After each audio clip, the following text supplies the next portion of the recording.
Méditation du 23 janvier. Dieu prendra soin de vous. Ne vend-on pas 2 moineaux pour 1 sou? Cependant, il n'en tombe pas un à terre sans la volonté de notre Père. Soyez donc sans crainte, vous valez plus que beaucoup de moineaux. Matthieu 10, versets 29 à 31. Un samedi matin, alors que je garais ma voiture près de l'église, j'ai évité un vélo attaché à une remorque et j'ai vu un homme qui ramassait des déchets. Je l'ai observé. Concentré, il empilait des boîtes de conserve dans un sac en plastique. Sur le vieux vélo, il y avait une bâche bleue en polyéthylène, soigneusement pliée, une église et dans la remorque, ses affaires, les produits recyclables collectés, le tout bien rangé. Je n'ai pas l'habitude d'avoir de l'argent liquide dans mon porte-monnaie, mais il se trouve que j'avais un billet de 50 réals. Je suis sorti de ma voiture, j'ai salué l'homme et je lui ai offert le billet. Surpris, il a pris le billet,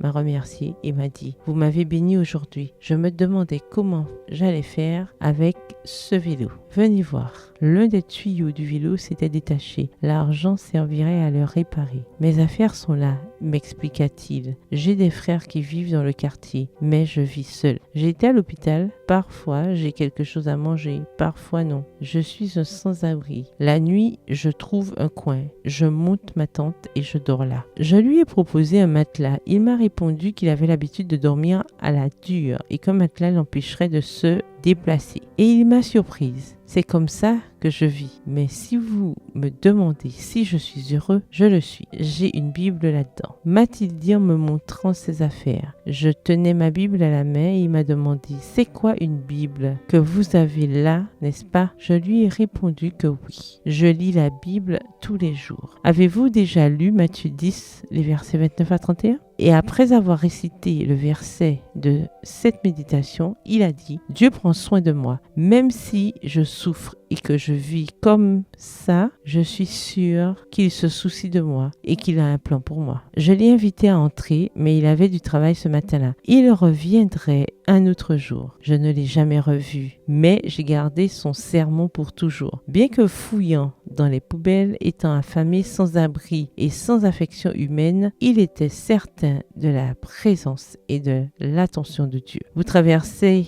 une situation difficile? Rappelez-vous le sermon biblique répété par ce sage ramasseur de déchets. Vous valez plus que des petits moineaux. Bonne journée, que l'Éternel vous bénisse.